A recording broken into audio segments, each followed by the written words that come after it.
За сайн байцгаана үзэгчдээ. Үнэн ба зөвсөн нэвтрүүлэг яг одоо та бүхэндээ хүрч байна. Өнөөдөр бас залуучуудтайгаа уулзаж тэдний бас хүсэл зоригийг сонсохоор яг одоо бол бид хамтдаа цугласан байна. Тэгээ залуу хүний хувьд та хоёрт улс төр юм хамаатай юу?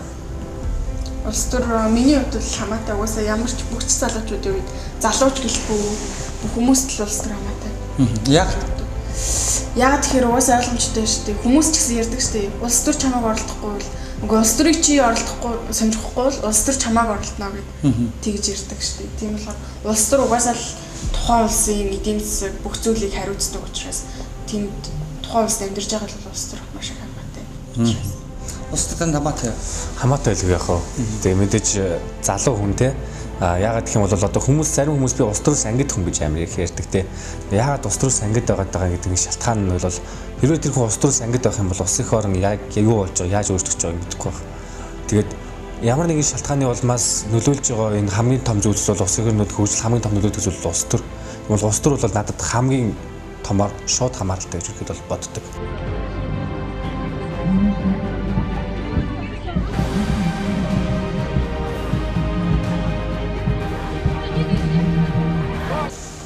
Залуучуудын улс төрийн оролцоо бол мэдээж байх хэрэгтэй зүйл. Яа тэгэхээр залуучууд маш их шинжилгээг сэтгэдэг, одоо дэлхийн нийтэд хүл нийлэл алхуулж чаддаг хүмүүс бол улс орны залуучууд гэдэг, шинийг сэтгэдэг, шинийг бүтээдэг учраас тийм учраас шинэ зүйл хаана байх хэрэгтэй вэ гэхээр мэдээж улс төрд байх хэрэгтэй. Эх орноо иргэдээ чиглэлэг байлгаж шинэ Монголыг зохицуулах болно. Бид нийгмийг инжлэгч тэгээ хийсэг байсаар ирсэн. Тэгэхээр хамгаалт хөнгө хомсорсон бид эх орны ирээдүйд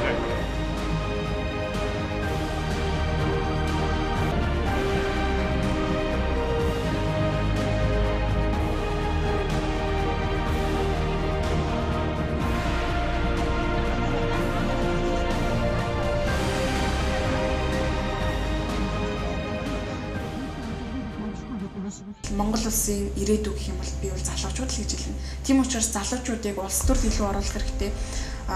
Бас нэг тийм буруу бодлыг өгөөд идэг. Улс төр гэхээрээ л нэг худлаа нэг амбиц үүсэн юмнууд үүдэг гэдэг тийм. Энэ зүйлийг одоо яг улс төрийн хичээл улс төр гэдэг бүр маш том мэрэгжил Монгол улсын их сургуульд байдаг. Тэрүүгээр сураад маш олон улс төрийн бодлогоодыг авч хэлж хилэлцдэг. Тийм болохоор залуучуудыг энэ дээр нь жоохон дэмжиж өгөөд тэгээд улс төр гэдэг зүйлийг ард олонд одоо ард түмэндээ маш зөв ойлголтуудыг өгөөд тэгээд тэр улс төрч гэж нэрлэгдэж яваад байгаа бас нэг одоо сонио хүмүүс байдаг шүү дээ. Тэр хүмүүсийг бас нэрээс нь ингээд зайлуулад тэгээд улс төр гэдэг зүйл залуучуудын оролцоо маш их хэрэгтэй байгааг ойлгуулад залуучуудыг ингээд төрөн оруулах хэрэгтэй л гэж бодож байна. Таны хувьд?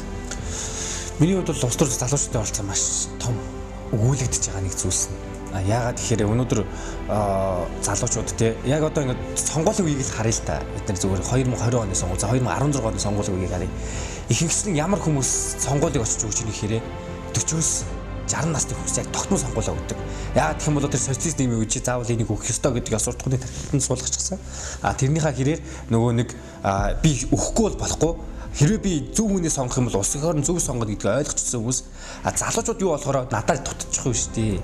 Би нэг очоод нэг санал өгчөө тэр хүн гарчихгүй нь ойлгомжтой шүү дээ. Надаар яадаг юм гэдэг нэг тийм бодолтой болчихсон. Нэг бол залуучууд улс төрийн энэ оролцоонд бол маш том өгүүлэгдэж байгаа. Яагаад тэгэхээр залуучууд өөрсдөө ингэж яг үндэ ингэж одоо улс их орн болохгүй байх, бүтэхгүй байх гэдгийг хардаг хүмүүс нь яг тэр хүмүүс байдаг байхгүй 30-40 насны тий ингээд тийш үе тавсан. Залуучууд энийг нэгтгэж яриад идэв.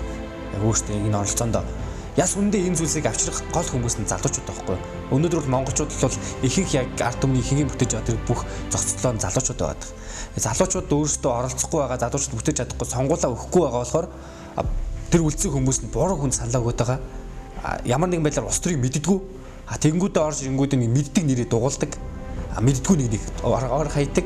Нэг ийм тогтолцоонд орчихсон болохоор залуучууд болохоор өөрсдөө нэг тийм юу л байгаа юм л да. Оролцоо нь хараад дутаад байгаа. Тэгвэл улс төрд залуучуудын оролцоо хамгийн том үйлдэж байгаа нэг зүйлс. Ер нь бол төрийн албан хаагчдаг гэл тэгэхээр том толгойтой, томцсон бижиг хүмүүс гэж ерөөд бол залуучууд одоо ямар харддаг болсон байна. Яг үхээр энэ хүмүүс нөгөө нэг төрийн ажлыг хийж байгаа гэдэг ухамсарлахгүй хувийн ажлыг хийж байгаа юм шиг ажлыг ханддаг болчихж байна. Зүгээр нэг төрийн ажилд би сая ажилтг нэг ярьсан шүү дээ. Төрийн ажил хийж байгаа хүмүүс хурууг дараад коноп тардаг юм систем тогтчихжээ. Өглөө гараад ирэхээр би найз нь яваад юугаар тарчаад ирээ. Ах нь яваад конопо тарчаад ирээ. Дотор 10 минут сууж буцаа гараад ирээ. ажил дуусах цаг 5:30 тэгвэл дахиж нэг дарж гардаг нэг ийм систем болчихсон байна. Төрийн албан хаагчд бол эсрэгээр айгүй тийм стресстэй байгаад гэдэг юм эсвэл бол юм ороод асуунгууд айгүй тийм ууртай уцаартай ингэж хардаг. Нөгөө талаас юу гэхээр төрийн албан хаагч болохын тулд хавхал өгж болдог нэг ийм систем бас Монголд бас их тар тогтчихж байна. Бид одоо жишээ нь би нэг сургуулаа төгсчөөд нэг ажлын байр дээр очлоо. Би нэг төрийн албан хаагч тий ямар нэг хорооны албанд орохоор боллоо. Хин нэгэн танилтайгаар яриулж, хин нэгэн танилтайгаар яриулж тэнд мөнгө өгч мөнгө хатгуулж ижил орохгүй бол өөр нэг мөнгөтэй хүний айлын хүүхд орж ирэл тэр ажлын байранд суучдаг. Ийм систем ингээд тогтчихсон. Ингээд Монголын одоо энэ нийгмийн хөгжлөнд буруу яваад байгаа нэг эрсцэн юм болов шүү байна. Таны хувьд миний бодлоор төрийн албанд хүн суртал гэхээр одоо төрийн албанд маш их хүн суртал байгаа. Нүднээс далдуур, нүдэн дээр ил байдаг. Хууль ингээд хөөцөлдөөд ингээ гэсэн ч гэсэн чаддсан бол тэгэрэй гэсэн үзэл суртал маш их байдаг. Тэгэнгүүт хууль тэрийг дэмжиж байдаг. Тэгээ сая нэг хууль гарсан чинь төрийн албан хаагчийг ямар нэгэн үгээр доромжлох, төрийн албан хаагчийг одоо ингээд ажил үгээ гүйцэтгэж байхад ингээд зургийг аваад Facebook дээр олон нийтийн мэдээллийн сүлжээн дээр тавих юм бол уучлаарай чамайг шуудалд хоргоно. Маш их мөнгөөр торгоно. Эсвэл шоронд суулгана гэх мэтээр маш их тийм сонь хуулиуд гарсан, сая шинээр гарсан. Тэгсэн чинь яагаад вэ гэсэн чинь одоо ингээд би нэг газрын албан байгууллагад ороод очроо орохгүй байгаа ч юм уу те намайг эсвэл авахгүй яагаад гэдэг тайлбарыг минь хэлж өгөхгүй өөдөөс тэгээд юм харчаад юм идээд гэдэг богч ажиллаад тэгээд байгаа хүнийг би ингээд үг хэлээр ингээд хэлж болохгүй тэгээд анхааруулж болохгүй зургийг аваад одоо маш их ёс бус үйл гаргадаг тийм төрийн албан хаагч байдаг штеп зургийг аваад Facebook тавих юм бол миний буруу болно шууд л миний буруу болно тэр хүн ямар үйлдэл гаргаж ирсэн хамаагүй шууд миний буруу болно тийм хууль төрөөс нь тийм хууль гаргаж өгөөд тэгээд тэднэрийг өөрсдөө өөгшүүлээд байгаа болохоор энэ тогтолцоог арилгахын тулд угаасаа л бүр эхнээс нь явахгүй бол болохгүй хуулиасаа явах хэрэгтэй. Тийм маш их зүйлүүд байгаа. Жишээлбэл арын хаалга байна. Харилцааны ёс зүйн байдал байна. Үүрэг хариуцлага байна. Бүх зүйл дээр доголдож байгаа. За Монгол улс яавал хөгжих вэ? Монгол улс залуучуудыг дэмжиж чадвал хөгжиж байна. Өнөөдөр залуучуудыг дэмждэг юм байхад болсон байна. Тэгээд юу гэхээр залуучууд өнөөдөр хий бүтээ те ингээд хийгээд яг залуучуудыг амар өөхшөхө болцсон. Одоо болчихсон. Юу гэхээр хэрэв Монгол улс хөгжих хүсч ивэл залуучуудаа хөгжүүлэх ёстой. Нөгөө талаасаа яг би бол нэг юм л яриад байна. Монгол улс яаж хөгжих вэ гэдэг хамгийн том тогтолцоо нь бол өнөөдөр за энд байгаа залуучуудаас гадна Монгол хүн болж төлөвшөх тэр төлөвчлийг нь хамгийн түрүүс бий болгох ёстой. Чи Монгол хүн бол ийм байх ёстой тий өнөөдөр Япон хүн бол чи ийм байх ёстой гэдэг диктатурыг суулгадаг бол яг тэрнтэй адилхан чи Монгол хүн бол ийм байх ёстой чи өнөөдөр Монгол хүн бол хүнтэй үргэлж мэдлж явах ёстой хүнтэй зөв харьцаж явах ёстой хүнтэй үргэлж одоо ёс зүйтэй байх ёстой хүний галзсан юмыг буцааж өгөх ёстой гэдэг ийм системийг суулгаж ич Монгол улс нэг талаар ёс суртахууны хувьд аягүй том хөгжинэ. Таны миний бодлоор болохоор Монгол улс хөгжихийн тулд нэгдүгээр төрийн албанд орж байгаа хүмүүс багшилж байгаа хүмүүс шалгуураа маш сайн тавих хэрэгтэй. Арын хаалга гэдэг зүйлийг байхгүй болгох хэрэгтэй. Одоо боловсролыг нэгдүгээр тавих хэрэгтэй гэж үзэх гэдэг юм л та. Яагаад тэгэхээр жишээлбэл Сингапур явуулсан байгаа шүү дээ тий. Тэд нэр яаж ямар ч одоо байгалийн нөөц баялаггүй байж байгаад яаж ингэж ийм өндөр хөгжилтэй болсон бэ гэхээр боловсролыг дэмжсэн байхгүй юу? Хөгшин бай залууч бай бүгдэнд нь боловсролыг хүргэсэн. Тэгснээр одоо Сингапур хөгжсөн байхгүй. Монголчуудын хөгшин хүмүүсээ бас хаях биш хөгшин хүмүүстэй бас боловсролыг ойлгоод залуучуудыг дэмжих хэрэгтэй гэдгийг ойлгуулад тэгээ залуучууд нь бас дэлхийн боловсролтой хүл нийлүүлээ алхаад маш сайн боловсроод тэгээд улс орныхоо төлөө юм хийх хэрэгтэй хувиа бодох биш. Тийм сэтгэлийг бүр суулгаж өгөх хэрэгтэй. Багаас нь суулгаж өгөх хэрэгтэй. Тэгжил л угаасаа Монгол улс хөгжинэ. За өмнө сонгуул өгчөө. Өгс. Сая 20 он биш 17 оны ерөнхийлөгчийн сонгуул анхны сонгуул байсан. За 2020 онд одоо манай монголчууд ингэдэг шүү дээ хин нэгэнд бол саналаа мөнгөөр худалдаг гэдэг ийм жишг бол байдаг. Энэ талаар бас өөрийнхөө санал хүсэлтийг хэлээч. Хин санал одоо энэ болохоор одоо жишээлбэл амьдралында одоо жишээлбэл яагаад гэхээр одоо нэг улс төрч хэлжсэн байхгүй юу? Одоо ард иргэдийг ингээд мунхруулъя гэвэл тэдэнд маш завгүй байх хэрэгтэй. Тэднийг одоо ингээд хулганаар жишээ авъя л да тийм. Хулганыг яг манай ам хэлжсэн байхгүй юу? Хулганыг ингээд яг урдан зүгээр ингээд бясалгал тавьсан байхад хангалттай. Тэр бясалгал руугаа л явна. Яг тэрнтэй адилхан ядуу ард иргэдэд мөнгөний л өгсөн байхад санаа бодлын зөвөр худалдаад авчиж болно гэдэг бодол байгаад байдаг байхгүй. Тэгсэн чи бодит байдал дээр яагаад байна гэхээр бас яг адилхан. Би өнөөдөр тэрийг сонгосон, одоо барууны сонгосон, зүүнний сонгосон надад хамаагүй, би надад талах яг хэрэгтэй байна. Өнөөдрийн миний амьдралд талах маш чухал байна. Хоногийн хоол маш чухал байна гэж байгаа хүмүүс байдаг. Тийм учраас тэд нэр хамаагүй би мөнгөний аваа саналаагүй гэдэг. Тийм хэцүү амьдралтай ард иргэд байдаг л та. Тийм болохоор саналаа худалдаж байгаа. Гэхдээ яг саналаа худалдан гэдэг зүйл бол угаасаа буруу зүйл шүү дээ. Маш байж болохгүй зүйл гэж л би бодож байна. Сонгуулийн үед бол амар олон асуудал гарч ирдэг л дээ. Санал худалдах эсвэл бол эсрэг намынхаа хүмүүсийг ингэж наагур саагур лобби хийж ингэж тараах маш олон асуудал байдаг. Юу гэхээр өөртөө тухай үедээ л ухамсарлах нь хамгийн зөв байхгүй юу? Би нэрээ энэ чинь улс их орны сонголт шүү дээ. Өнөөдрийн миний ганц өнөөдрийн амьдралын ганц өнөөдрийн 2 өдрийн талхны мөнгө биш шүү дээ. Энэ чинь цаашдаа ирээдүйн хүүхдүүд чинь 20 жилийн амьдралыг тэр хүмүүс нэг өдрийн төгсөн чинь талхны мөнгөөр чинь 20 жилийн амьдралыг сольж аваад байна гэдэг зүйлийг л ард түмэн өөрөө ойлгочих юм бол улс их орн өөрөө дагаад тэрж ийнэ гэж хөгжөө явчихна. Сонгуулийн үед манай ард түмэн яадаг гэхээр айгүй хийсэр болчихдог. Хизээч нэг тойрог дээр ирж байгаа тэр тойрог дээр ирж байгаа хүмүүс мөрөглөг өөш танилцдаг. Гаднах зургийг хардаг, эсвэл хэвлэгсэн зүйлийг хардаг, эсвэл бэлгэсэн зүйлийг хардаг. Сонгуулийн үед мөрийн хөтөлбөр дээр далимдуулаад нэг хайрсан дотор юм хийгээ явуулчих юм. За барыг тэр нэг халаа минь сонгуульд гарах хамгийн том түлх нь болоод өгчдөг. Мөнгөтэй л улс их орныг аваа явуулчихна гэсэн үг биш. Мөнгөгүй ч гэсэн улс их орныг авч яваад хөгжүүлж чадах өчнөө олон залуучууд дараа хараасаа мянган гараад ихсэж байгаа. Бодож байгаа. Сэтгэж байгаа. Гэхдээ Монгол ард түмэн яадаг вэ? Яг сонгуулийн үед яагаад тулаад ирэхээрээ мэддэг хүнээ дугуулдаг. Нэмд орж идэг хүн даваа гэдэг нэг 2 хүн өсөлтжүүлэхэд нэмд орж идэг хүн бүхэлдэн 7 төрийг барьчихсан энэ хүн нөгөөдг нь анхудаа сонгол өрсөж байгаа хүн хоёрын нэмд оржийг дугуулдаг байхгүй яг үнэн гээл. Яагаад тэгэхээр тэр хүний мэддэг. Гэтэ хийсний мэддэггүй. За мэдээж залуу хүний бас нэг бодол өвчин мэдээж бодож явдаг. За арчилсан залуучдын холбоо, нам захих гээл те Монголын нийгмийн залуучдын холбоо гэл зөндөө олон залууч зөндөө олон ах нар тэр дотор байгаа. Гэсэн хэдий ч би нэг юм бодоод байдаг байхгүй. Залуучууд яг тэр дотор байхдаа би одоо энэ нийгэмд оролцоод байна. Улс төр хийгээ яваад байна гэж бодоод байдаг. Гэхдээ хин нэгэн даргын гар хөлн болцсон явж байгааг эзэж ойлгодог. Би гоё явж гин те, би карьертэй явж гин, би гоё ингээ хөгжөөд ингээ явж гин гэж бодож байгаа боловч гэсэн гэдэгт дотор шал ондоо өөр систем тогтцсон байдаг. Хинийг гаргахаа, хинийг оруулахаа мэдсэн байдаг. Хинийг явуулахаа хүртэл ярьсан байдаг. Ийм систем дотор ингээ бэлдчихсэн, тийм бүлдчихсэн жүжиг бүр ингээ бэлдээд тавьсан. Тэрэн дундуур хизээч өөр ямар нэгэн хүний жүжиг оруулж ирэх хүсдэг. Тэр одоо драманда те одоо тэр уянгийн хайлттай төсгөлтэй те эсвэл бол бүр ориглон чарлаантай жагсаалаа цуглаантай маш олон зүйлсийг төлөвлөө бодчихсон. Тэрэнд нь ортон залуучуулахаар би гоё би яг хий бүтээж ин явж ийн гэдэг бодолтой байгаад байдаг. Би бол яг ингэж бодож байна. Яг сайн бодолтой бол бүх одоо тэр намаас орчиж байгаа бүх одоо тэр намын мөрийн хөтөлбөрийг бүгдээдээ танилцсан. Тэр мөрийн хөтөлбөрийг уншин нэг ингүү юу гэх юм те тэр надаас хэрэгтэй юу байгаа юм.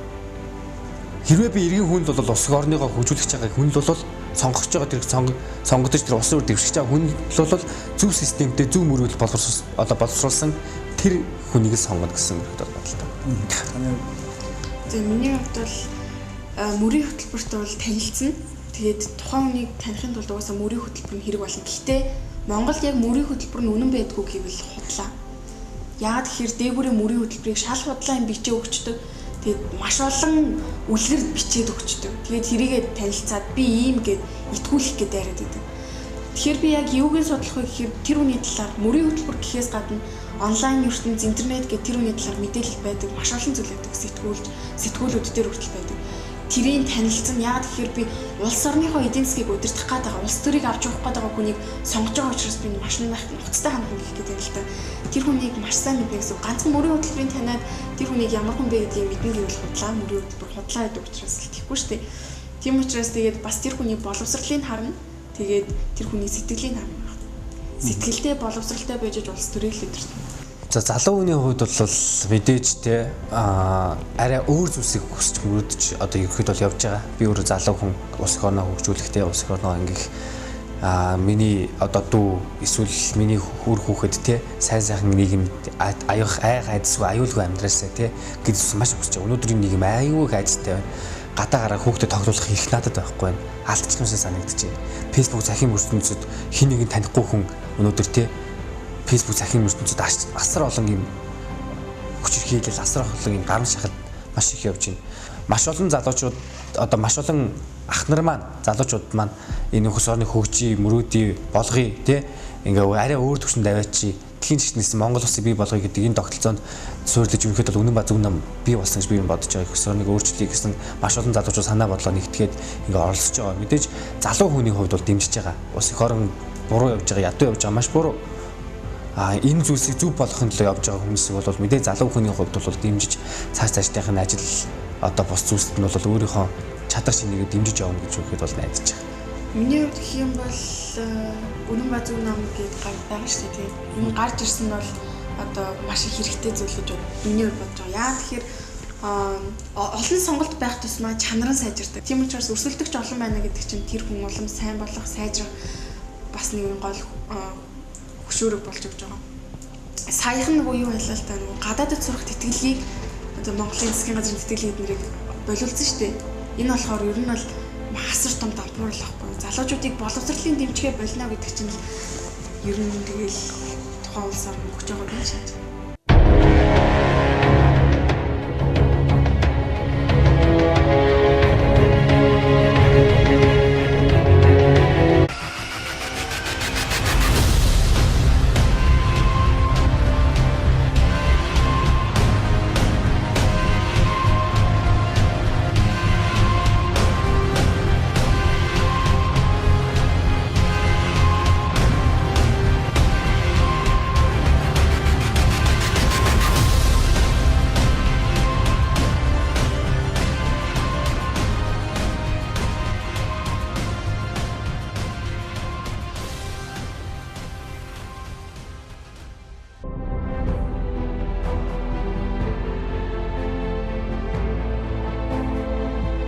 За яг одоо үнэн ба зөв нам, үнэн ба зөв цаг нэвтрүүлэг та бүхэндээ хүрч байна. Тэгээд өнөөдрийн бидний бас олон зочин орж оролцуулж байгаа тэр зочдын манаас нэг төлөөлөл Сэлэнгийн эгчтэйгээ уулзч байна. Та өнөөдрийн минь төргий. За баярлалаа. Хамтдагсан өнөөдрийн минь төргий. За баярлалаа. 8 жилийн хугацаанд Монгол төрийг удирдах байгаа хүмүүст дүн тавиачиг бол та ямар дүн тавих вэ? Муу тавьчих юм. Нойр тавьчих юм ерөөсөө шууд. За яагаад? Харамсаж байгаа. Монголын 3 сая хүн 28 жилийн өмнө 3 сая байгаа гэж. Одоо үнэхээр харамсалтай тийм. Энэ төр байсан уу? Байсан. Төрийн нэр дээр маш олон ихтгэл хүлээсэн одоо гишүүд минь ороод лидер удирдагч нар минь ороод өнөөдөр хүртэл төр улс ялангуяа энэ 3 сая хүнээ иймэрхүү амьдралд цэг түргэгдсэн байгаа нь ойлгомжтой. Бүх ард түмэн дүн тавьж байгаа шүү дээ. Би бол үнэндээ харамсаж байгаа. Шууд нойл. Муу. Бүр орилмар харахмаар байна. Энийг ярих. За монголчуудад хөгжих боломж олцоо бий юу? Бага байлгүй яах вэ? 100% биш. Бүх талбар дээр нээлттэй гадны өрч хэрэггүй. Дотроо хөгж. Дотоод хөгжих боломж олцоо байна. Боломжтой 100%. Гэтэл яагаад хөгжихгүй вэ? Ойлгомжтой шээ. Дээрээ ингээд бүлэглэл болцсон. Тэг хамгийн маавцсан баярцсан. Ойлгоход байна шүү дээ. Бид нар ихээс сөрөгтэй мөнгөтэй төрөв. Улс нийгмийн ард түмнийхээ баялагийг аваа кармалцсан. Газар нутгаа ухчихсан, баяжсан. Зүгээр л мөнгөнүүдээ гаргаад тавьчих. Тэ хөгжих боломж 100% байгаа. Зөвхөн хэсэг бүлэглэл баяжаад нэг шарж байна уу да? Тэгж байна. Ойлгомжтой бүх юм ойлгомжтой шүү дээ. Ил гарчихлаа шүү дээ. Бид өнгө сая хэлсэн шүү дээ. Эхээс бид нар мөнгөтэй хөрөнгөтэй төрөөгүй шүү дээ. Тэ эх орноо ийм бодлон сүлэмсэнд одоо тэгээд өөрсдөө бүгд мэдж байгаа хийж байгаа ажлуудаа өөрсдөө дүгнэлтээ өөрсдөө дүн хүчрэнслэгээ хий. Ойлгомжтой бүгд өөрсдөө дүн тавьсан байгаа болов гэж хэлсэн. За яг одоо хийж хэрэгжүүлж байгаа ажлынхаа тухай та яриач. Би ч Сквотер дүүргийн 10 дугаар хорооны иргэн байна. Олон жил болсон ерөөсөө уугал иргэн Сквотер дүүргийн. Одоо 100 айл дээр байдаг. Нийтийн цагаан баримт байна. 13 жил сууц өмчлөгчтэй холбоо. Нийт сууц өмчлөгчд бүгдөө ихтгэл найдвар хүлээлж намайг сүүхийн захирлаар тавьсан. 13 жил явахдаа газрын маргаа өссөн. Эхний 2 жил одоо суугчд судалгаа хийлгсэн дүүргийн засаг дараа амар сайхан дараа багтаа маш сайхан судалгаа хийлгсэн шүү дээ. Бүх суугчд байранд орно гэдэг ихтгэл найдвар хүлээлгээд ямар гоё явсан. Яг л их хурлын гишүүнийг ард түмэн тэгж сонгосон. Тэрэн шиг би ихтгэл найдвар хүлээж 320 айл өрх буюу 1800 иргэдийг өнөөдөр болтол 13 жил авч явж байгаа. Дунд нь зөндөө сайн муу юмд орооцолцсон. Гэхдээ онцлог нь нэг жишэрхэг сайн муу юм руу алхам тавиагүй. Харин газар нь төрийн өмч нэртэй инженерийн шугам сүлжээ, төрийн өмч нэртэй томчуулын одоо юу гэдэг нь нөгөө шунхаараад автсан одоо улсрын талан болсон гэсэн. Хэлээгүйг олдохгүй. Тийм ээ. Айлууд нь байранд ороогүй 7-8 жил 10 жил боллоо. Дунд нь нөгөө иргэдийн минь одоо нам тагсан маргаанууд үүслээ. Дээр нь нөгөө компаниуд ажиллаа явуулахын тулд ашиг сонирхол үүсгэлээ. Мөнгө амллаа, байр амллаа. Тэрэнд нь дуртай хүмүүс гүйлээ, суугчдыг хохироолоо, тий? Дотор нь хэдэн хэсэг боллоо, нийгмийг одоо самуурууллаа, үнэмүүллээ, ард түмнийг эв нэгдэлгүй болголоо. Ингэж тоглож байна. Яг манай төрийн тойргийн гишүүд өөрсдөө. Одоо төр засаг, шат чатны хот төлөвлөлт. Хот төлөвлөлт ерөөс юм. Тэн дээр байгаа бүх хотын даргын орлогчид тэр чигээр намын сүлжээ. Тэр чигээр худлаа юмд явж байгаа. Тэр чигээр худлаа тендер зарлаж байгаа. Тэр чигээр компаниудыг бүр альбаар чавчиж, хахуул авч, мөнгө авч, төслийг нь унгаж байгаа. Газрыг авч. Ийм л юмыг олж харлаа. Үнэхээр харамсалтай. Одоо зүгээр бидний хуулийн дагуу газараа өгөөч, тий? Хуулийн этгээд болсон. Аль ч талдаа өгөөч. Хөрөнгө Монголд байхгүй хөрөнгө байна. 320 айлаар тэр газар дээр байранд оруулъя. Гэргэл тэмцэл. Хувийн өмч, тий? Хувийн өмч шаардлага тавьж байгаа. Та яагаад харагдсанаа бас харсан юм бэ? 2008 онд би шаардлага тавьсан. Зүгээр нэг гишүүн байгаагүй. Дүүргийн намын хорооны гишүүн байсан. Тийм ээ? Дотоод ардчил байхгүй ингээд би Батлага даргалдаа нөгөө манай нийслэлийн иргэдийн төлөөлөгчдийн хурлын дарга Батлага манай намын дарга байлаа дүүргийн. Тэгээ дарга минь дотоод ардчил байхгүй. Дүүргийн намын хорооны гишүүний хувьд бол одоо шаардлага тавина шүү дээ. Болохгүй байгаа дотоод хууль бус ч юм уу үгүйс бол дотроо ингээд шудрах бус шаардлагыг хатуу тавьдаг. Би өөрөө тэмцэгч хүн шүү дээ. Тэгээ 89 онд цэл залуу насндаа Монгол улсад ардчилсан хувьсгалыг байгуулсан хүний нэг тийм ээ байгуулсан. Бид нар тэр үедээ нам байхгүй бол байхгүй болох л байсан.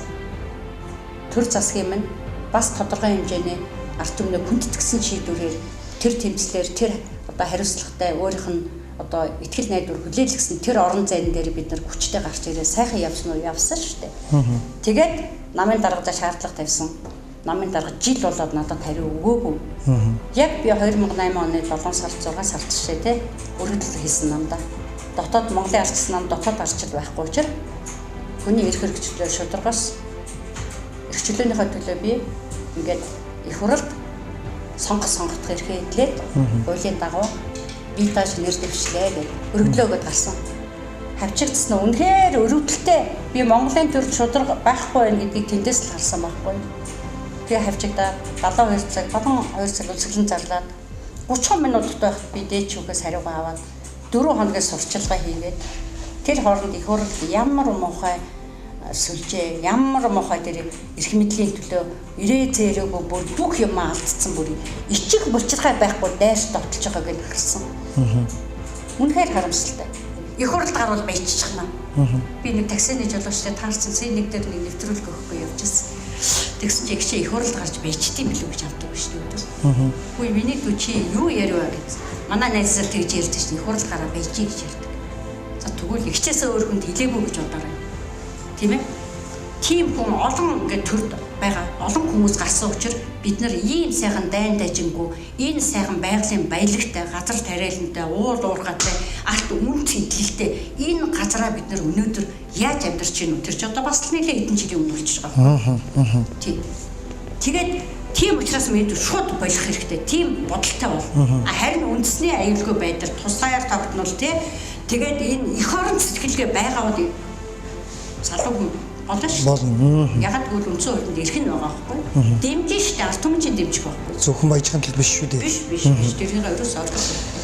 Ялангуяа Үнэн Базар нам маань их хүчтэй гарч иж нийгмийг бусдыг ангасан цангасан зүрх сэтгэлийг хайраар үннээр ингэж дагуулж байгаа тэр замыг гаргасанд бас талархаж байна. Тийм би ч гэсэн ард түмний хайрлах зүрх сэтгэлтэй Монгол хүн өөрөө ч гэсэн энийхээ төлөө орон зай байнь суурин дээр хатуу суусан. Тэгээд дахин хэлэхэд засгийн газар маань зүгээр л буугаад өгчих доо. Одоо хэрэггүй.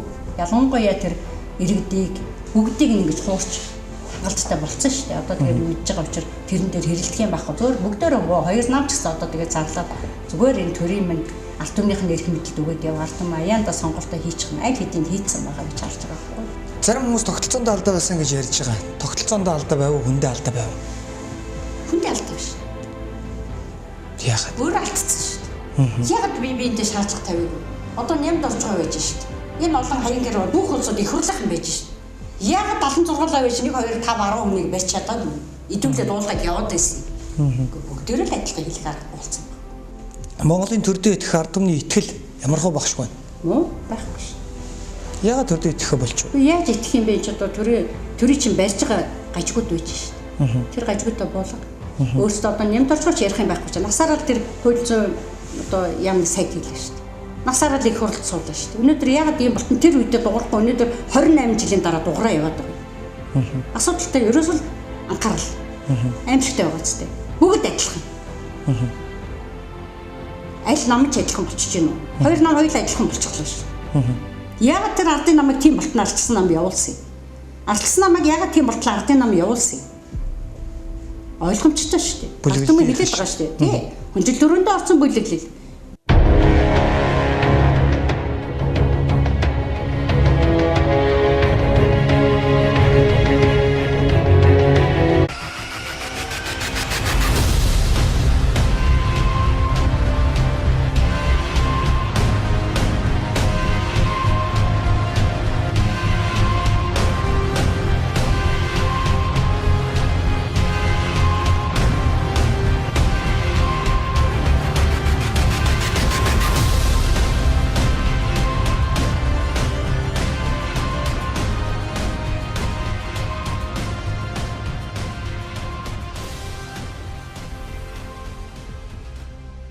За ингээд налах дүүрэгт бид одоо ерөнхийдөө бид бол одоо Монгол улсын тусгаар тогтнол энэ бидний бодож байгаа санаж байгаа бүхэн одоогийн байдлаар ороо босгоо гэж миний хувьд бол бодож байна. Яг зүгээр Монгол улсын хөдөлмөрийн баатар гэдэг энэ сайхан эрхэм цолмын эзэн Околготой ингээд хамтарч бис энэ ярилцлага хийж байгаа маш их баяртай байна. Тэгэхээр Околго та ер нь энэ Монгол улсын одоо тусгаар тогтнол энэ явж байгаа одоо бидний энэ иргэн шиг энэ байж байгаа ард түмэн байж байгаа энэ асуудлаа та ер нь юу гэж бодож байна? Таны хувьд энэ санаа бодол ер нь та нэг өөрийнхөө нэг чин сэтгэлийнхээ юмыг та нэг яриаш таны үед бол Монгол улсын хөдөлмөрийн баатар болох энэ их хугацаа энэ налах дүүрэг энэ налахын уул уурхаад та олон жил хүчин зүтгэж ажилласан үед та иргэн хүний үед энэ орны эзэнгийн хувьд та юу гэж бодож байна? За Монгол улсын хувьд бол тусгаал тогтно одоо Монгол улсыг одоо 90-90-ийн одоо бидний өвс уламжлан бидэнд дэвсэн одоо Монгол улсын одоо энэ газар нутаг улс экономи талаар бол одоо миний бас энэ сэтгэлийг хөвж жил явдаг. За яагаад гэвэл одоогийн одоо энэ улс экономи одоо газрын баялаг улс экономиг одоо хамгаалахгүй ирээсээ хамгийн над захын хэлэгчийн булах шандас эхлээд ингээд бидний одоо хүүхэд байгаа үед бидний аав ээж одоо ахмад дүйхэн одоо ирээсээ улс экономи ирээсээ булах шандас эхлээд ирэн хамгаалдаг байсан юм тоо ирээсээ тэгээд сэрэлж ирээсээ тэр тэгж болохгүй ингэж болохгүй одоогийн үе дээрээсээ тэгээд тэр булах шанс уурсан ч гэсэн ширэгдсэн одоо энэ өнөөгийн байдлаас болоод энэ юм болж байгаа юм болоо та гэж би бодож өгдөг. За. Энийг хэрэн цаашдаа авч явах ялангуяа одоо бид тэр ингээд Ахмадын нас бол нэлийн өндөр боллоо даал гараад явчлаа. Энэ одоо бидний хойтын одоо энэ залуу улсуудад бас одоо энэ тэргээс эхлээд заргамжилж энэ уламжлал үлдээх ёстой улс экономи нутгаа бас Монгол улс авч явах ёстой гэж бодож явдаг.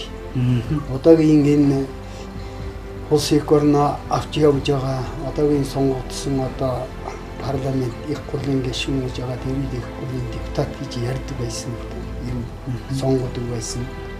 Үнэхээр тэр үед бол одоо яг депутат яг сонгуульч сонгодог болоод ирээсээ тэр гуулийг яг яшилан биелүүлээд ингэж явдаг байсан. Одоогийн байж байгаа байдал энэ ялангуяа энэ их хурл төлөвшөө сонгогдсон улсууд амлалтаараа сайхан юм амлж чаад яг тэр местэн дээр очихаар засгийн газар очихаар ч юм одоо ёс үеийн асуудал гэдэг шиг ёстой.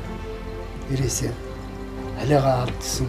Ирээсээ хүмжин ирээсээ одоо байхын аргагүй тийм боллоо. Ийм хэрэгт орслоо, тийм мөнгө чиглээ. Одоо хэдэн жилийн өмнө сая гэдээ ярьдаг байсан, одоо хэдэн тэрбум гэдээ ярьдаг боллоо. Ирээсээ. Одоо ингэж хараад байж байгаа байдал нь бол ирээсээ тэр их хурлын гишүүн гэдэг чинь дээд бол их хурлын депутат бол өнөхөр ажилласаа шалгарсан сайн ажил хийдэг. Өнөхөр одоо сайн мэдл гэдэг тийм улсуудыг сонгодог байсан. Одоо бол ирээсээ бизнесийн одоо мөнгөтэй улсуудыг сонгодог болсон ирээсээ. Одоо тэр байж байгаа байдал ийм байж арайш болохгүй байх гэдэг энэ дэр би бас Монгол улсыг ингэж одоо байлгын одоо бас аваад энэсээ тэгээд дандаа хадныхан орж ирээд гадагшаа гараад ингэж одоо ирээсээ тэгээд дуусч байна. Та ер нь их хурлын депутатд ер нь сонгогдож ирсэн үү?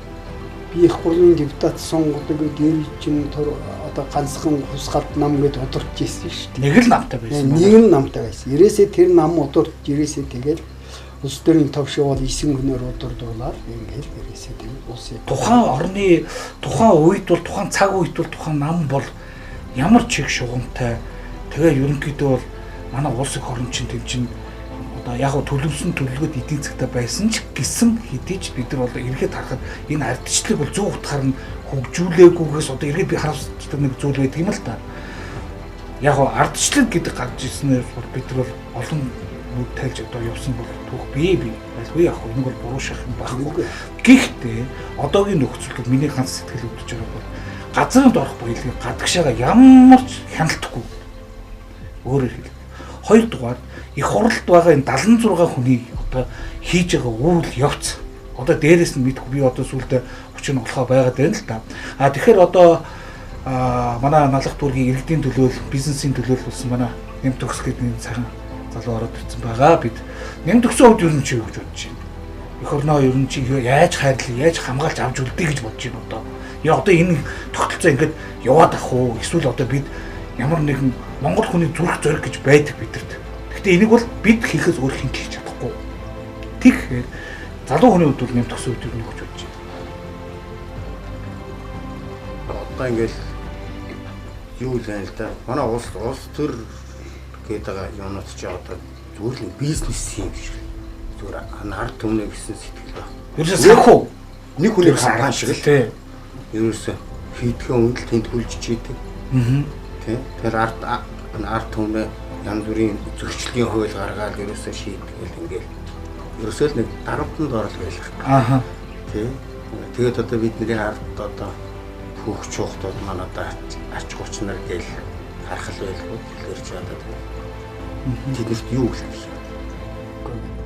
Одоогийн биднэрийн одоо ач хүч эрен ирээдүйд юу болох вэ? Эх оронтой үлдэхүүгүй үүдэг асуудал ирнэ. Энд тулгараад байгаа юм болов уу гэж бодож байна.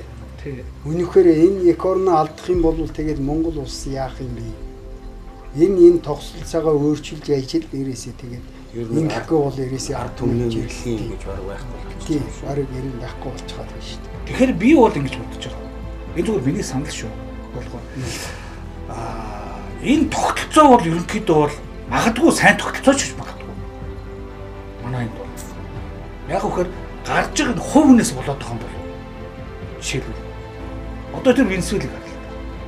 Ямар улс байж байгаад одоо ерөнхийлөгчийн засаглалтаа байж байгаад одоо ямар эрсдэлд орж байна. Тэр Африк орнуудыг газрын баялаг байна уу? Яг тэдний замаар бид нар яваад байгаа. Тэгэхээр маш богино хугацаанд би болохоор зүгээр тогтолцоо гэж харахгүй хувь гэж хараад байгаа байхгүй.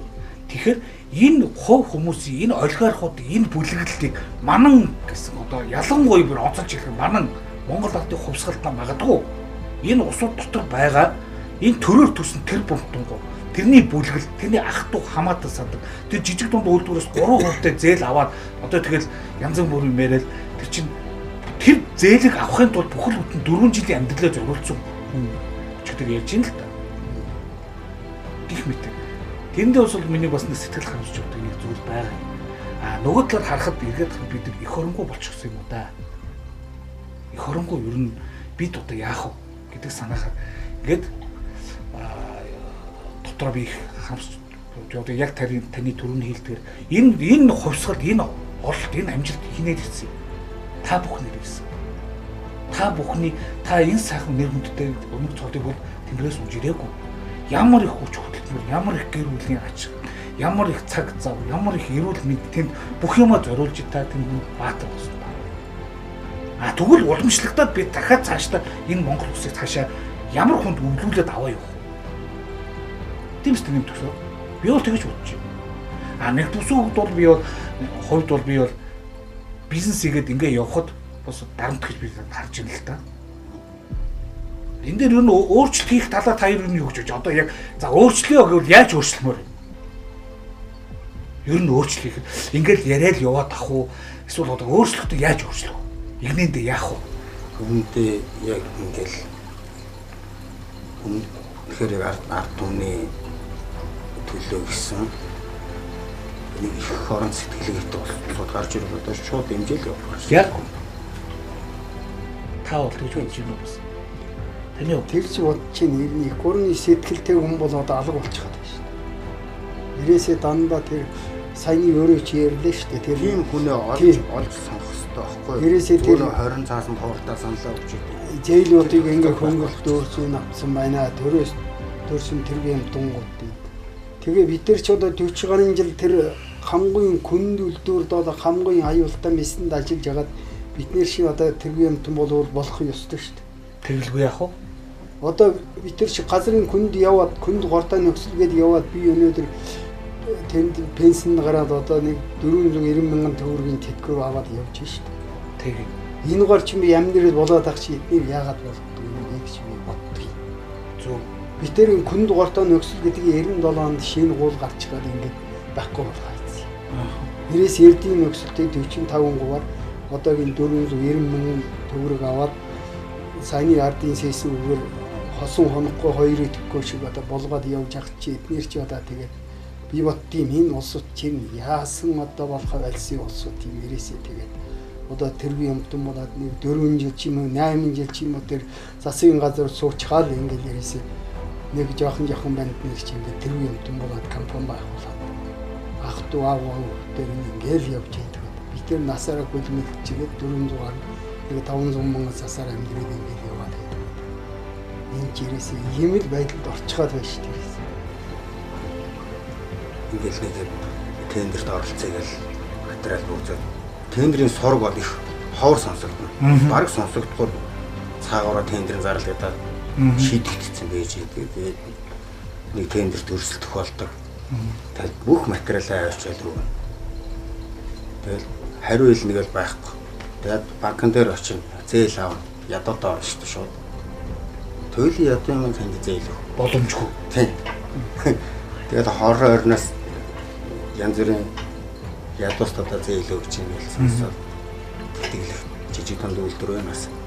Тэгээд тиймэрхүү юмд нь яваад авч болохоор нэг бол баяндаа орчин нэг бол сонсогдохгүй тэгэл ерөөсөө зээлүүд бол цаагаараа явчихдаг байхгүй. Тийм болохоор зээл авах боломжгүй, хор хөрөнгөгүй. Дээрээс нь банкны хүний асуудал байна. Тийм шүү дээ. Нэг зээл авчин банкнаас л авч таарна. Нэг бол хувь хүнээс ав. Банкус байгууллагаас ав. Тэгэхээр ч юм энэ хүүнүүд нь мундаг өндөр. Тэгэл ямар ч ашиггүй бизнес л болж хувирддаг шүү дээ. Сүгэлдээ ер нь бол саяны жижиг дунд үйлдвэрлэлийн зээлэхэд одоо Монгол Улсын засгийн газарт 27 сан байдаг юм байна. Гэрээ тэрнээсээ нээлттэй гаргаж ир тавилаа. Тэр жижиг дунд үйлдвэрлэлийн одоо энэ шуугаад байгаа энэ зээл бол 3% хүүтэй гэхэд нэрээ миний хувьд бол маш их боломжийн зээл байдгийг байна гэдгийг би ойлгосон. Энд дээр байдаг байгаад хэрвээ яг тэр хүрх ёстой улсуудаа хүрсэн бол олон ч хүн ажилтаа болох байхгүй. Цалинтай амьдрал нь дээшлэл явчих. Энэ одоо тэ ерөнхийдөө бол одоо яг үдэ Монгол ардын намч ч юм уу ардчсан намч ч юм уу ер нь одоо төрийн ирэх барьж байгаа намын ер нь мөрийн хөтөлбөрийн талаар ер нь биелэлт нь ямар байт юм болов? Биелэлтийг ер нь биелэлтийн тараар ер нь харж үзв үү? Одоо тиймэрхүүж нэг бага юм амлалт нь шүү дээ. Одоо тэгин гээл сонгуулаар ч одоо бага юм амлдаг ерээсээ тэгээ сайн нэгэн тэтгэмжээс гэдэг улсын экономи одоо тэгж ингэж хөгжүүлнэ гэдэг энэ биелэлт бол ерээсээ тэгээ тэр авсан амлалтанд хүрдэг ба шүү дээ. Биелдэг ба. Яг нэг биелүүлнэ гэсэн хүн томын биелэл. Яг энэ дэр бол яг арт түмэндээ бол яг авсан амлалтанд биелүүлж одоо хөрөх ёстой байхгүй. Энэ амлалт нь одоо хоосон худлаа амлалт болоо. Ингээд сүулт шин бүр арт түмэн чинь одоо итгэлээ алдаад дууслаа шүү дээ. Ямар ч төрд итгэлгүй бол. Итгэлгүй. Тэр нөгөө сонгосон амлалт өгсөн улсуудад ерөөсөө тэгээд ёс зүйн асуудал. Одоо дээрийн улсын их гурван депутат гэх шиг ямар ёс зүйтэй байсан, ямар одоо шалгууртаа ямар ерөөсөө тэгээд одоо арт түмний зарцгээд явдаг байсан шүү дээ. Би их гурван депутат байгаа, хотын депутат байсан, Улаанбаатар хотын депутат. Тэгээ арт түмний зарцгээд хаана юу болж ийм ерөөсөө ард иргэдийн сандлыг аваад ингээд одоо биелүүлээд хөргөх газар нь хөргөөд ингээд явдаг байсан л да. Одоо ширээсийн энэ амлалт бол ерөөсөө тэгээ худлаа болж байгаа. Ийм байдлаар чи тэгээд өгшөө явахгүй. Тэгээ ерөнхийдөө энгийн амлалтууд байгаа шүү дээ. Одоо сая Монгол Ардын нам бол хамгийн нэгдүгээр долларын хан шиг барьна гэж. Хамгийн нэг. Хоёрдугаар ажлын байрыг хичнээн мянгаар нэмэгдүүлнэ гэж. Гуравдугаар одоо өөрөөр хэлбэл үйлдвэрлэл буюу өөрөөр хэлбэл төрөөс иж байгаа дарамтыг бид нар арилгана. Та нар зүгээр л ажил хийгээд. Би зүгээр л энд чинь зүгээр. Одоо аль нь ч биелсэн юм бид хүмүүний нүдэнд харагдахгүй. Гэхдээ би аль нэг юмыг би явж байгаа шүтэлцэнээс нь дүүцүүлж би муулж байгаа биш. Энэ бол болж байгаа процедур л юм. Манай эх оронд Монголын минь эх орон. Тэгэхээр би бол цаашдаа яг үдээ зүгээр бид богино хугацаанд л энийг бас дахиад хэлэхэд дахиад богино хугацаанд л хэлэхэд ер нь бид цаашдаа энэ үйл явцыг маш хурдтайгаар өөрчлөн байгуулж бидэг. Дахиад одоо тэгээ хэлж штеп хүмүүс бол гадуур бол гэж ярьж ин л та. Их хурлаа тараа. За их хурлаа тараад. Тэгэхээр эргийг сонгогдож байгаа улсууд нь энэ сонгуулийн хууль мөл яг адилхан. Дахиад нөгөө хэд гараад хамаатаас авна. Тэгээд засгийн газар унгаагаад. Засгийн газрыг унгаагаад яах. Тийм ээ. Дахиад нөгөөд нь гараад ирж штэ. Тэгэд Монголын мөнгийг тэгж өрн тарыг хийхгүй зүгээр одоо яа тий эсвэл 20 оноо хүлээх үү? Эсвэл бид бүр эхнээсээ сайхан бид атгсан гар шиг бид бүгдээрээ нийгмээ их орно аврах уу гэдэг л бид нар хоёрдаг байна. Гэвч миний бодол ийм бодолтой байна. Энэ их гол тараана гэдэг чинь эдсийн стартмен битэр л хоохно шүү дээ. Тэгээд энэ засгийн газар унгах юм бол биднэр л хоох. Биднэр л хоох. Тий. Өөр хий очих юм. Тий. Тэр улсууд л хожиж байгаа байхгүй. Тий, тэднэр л гооч ш. Тий. Тэгэхдээ энэ ерөөсөө нийгмэл одоо эрүүлжүүлэх хэрэгтэй. Эрүүлжүүлэхтэй хорт хар савраас нь бус татаж авах хэрэгтэй юм байна. Татаж авах. Тэгээ улсын төвлөрсөн тэнд байгаа бидний татвараас бүрдсэн орлого биднийг ядахта бидэрт одоо зөв хэрэгээр хандуулаач ял гэдэг. Ерөнхийдөө бид яг хөтэ зүгээр ард нийт ард түмэн одоо төрд итгэл одоо бүгд байхгүй боллоо гэж яригдаад байгаа. Ер нь одоо төрдөө итгэл цаашдаа ер нь ингээд ухаад цаашдаа одоо ямар нэгэн байдлууд хүрэх. Ер нь итгэлийн талаар та ер нь юу гэж байна? Төрд гэдэг итгэл. Тий, төрд яг төрүүд чинь төрөөрөө байж энэ одоо төрийн төлөөллөөр сонгогдсон улсууд нь итгэлгүй болоод байна шүү дээ. Тэгээд ингээд төрийг унгаагаад гэж би бодож байна. Төрийн нэр хүнд гэж юу? Байхгүй болгоцсон. Төрөө ерөөсөө нэр хүнд юм байхгүй болгоцсон. Төрөөр барьцаалаа. Тий, төрөө барьцаалаад одоо ингээд ерөөсөө зарим улсууд чинь ингээд таалд гарч би тэр яда сонгуул өгсөн чи яд юм өгөхгүй гэсэн чи яд юм ерөөсөө аль нам гарсан ч гэсэн ялгаа байхгүй бол ерөөсөө өгөхгүй гэдэг ингэж явж иж. Ингэхээр ширээс итгэлгүй болж байгаа байхгүй арт түмэн. Одоо тэр авсан амлалтыг бүх юмээ биелүүлээд ингээд арт түмний сайн сайхан одоо бүх юмээ биелүүлээд явах юм бол арт түмний итгэлээ алдахгүй шүү дээ. Алдахгүй. Тий. Ийм учраас би арт түмний итгэлээ алдчих байгаа юм болов уу гэж бодож байна. Би урд нь бол ер нь жоохон байхтаа шүү. Жоохон байхтаа мэдээ янз бүрийн тойм чуулган тэрийг аяг үздэг гэсэн. Одоо бол зүгээр л нэг улаан хэрүүл зүгээр.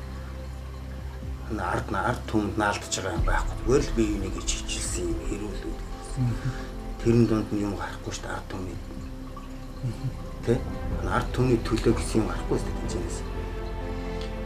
Энэ шинэ нам улс төрийн гүшнүүд гарч ирж ил байна гэдэг. Энэ дэр бас нэг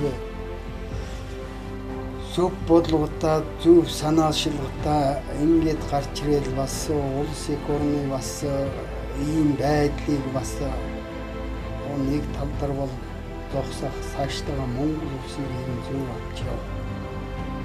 Бас талаас нь бас ийм иргэн хүний хувьд бол бас нэг зөв юм хийгээсэй гэсэн одоо ийм бодолтой байна. Тийм залуу улсуудыг бас одоо нэг бие дэмжиж бас ингээд одоо гэсэн юм бодол байна. Цаашдаа юм болох байхгүй ч бодчих. Үнэн ба зөв нам бол ерөнхийдөө бол ерөөсөө бидний бодож байгаа бидний ер нь явж байгаа эх орноо нийгмээ энэ хар сарвуутай улсуудаас аврыг бүтээ шийдлэг ухаанд тулгуурсан хүнлэг энерггүй сайхан нийгэм байгуулъя л гэсэн үг гэж байна. Ингээд тийм хүсэл зорилготой байна. Бид бүхэн яг хөр бидэнтэй хамт нэгдэж бидэнтэй тэрнээс ш за манай намд ороороо бушуухан маань батлах аваад стан нэрэж хүмүүс энэ нам чи ерөөсөө гэл айл гэрийн хэмжээнд биш улс эх орны хэмжээнд бид бодож сэтгэж явах хэрэгтэй юм л да. Одоо жишээлбэл аль нэг хүнд барьцаалагдаж эсвэл одоо чи Монгол Ардын намын гишүүн одоо чи Ацал намын гишүүн одоо чи цаашаа би наашаа тийм биш. Бид нар л урагшаад явж ил энэ нийгэм өөрчлөх сэтгэл санаа нэгдсэл бид нар гол илэг зүрхээ нийлүүлэх л хамгийн гол чухал юм бид. Тэрнээс биш нам гэдэг одоо манайх бол нам гэдэг зөвхөлцөө энэ бол ард түмний бөөгдөд бүр ард түмний одоо санаа нэгдсэн одоо улс төрийн хүчин шүү дээ энэ чинь. Тэгэхээр эн чинь зарим хүчин буруу ойлгоод байгаа байхгүй юу?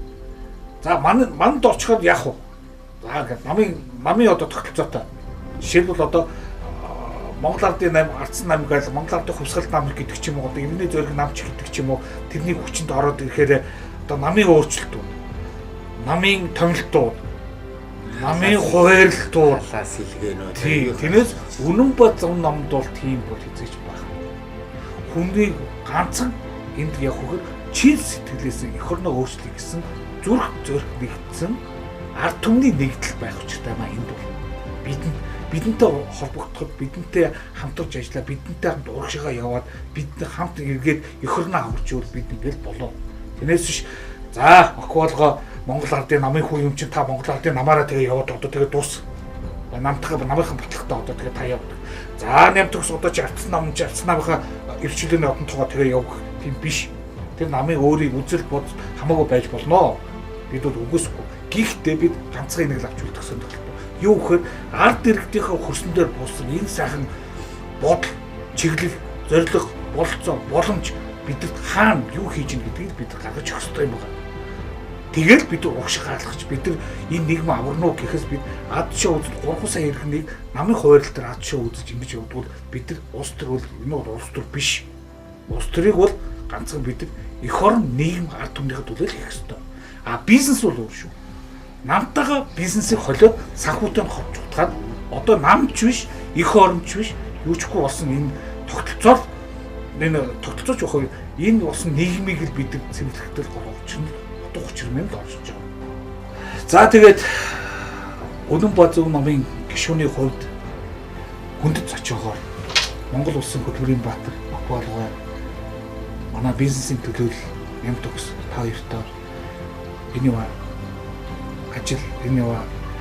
ажил амьдрал энэ сайхан алдар нэр энэ сайхан ад жаргал хамгийн сайн сайхныг хүсээд цаашдын чинь амжилт бүтээл чинь ад жаргалаар дүүрэн байх болтугай гэд. Өрөөё. Та хоёртаа маш их баярлалаа.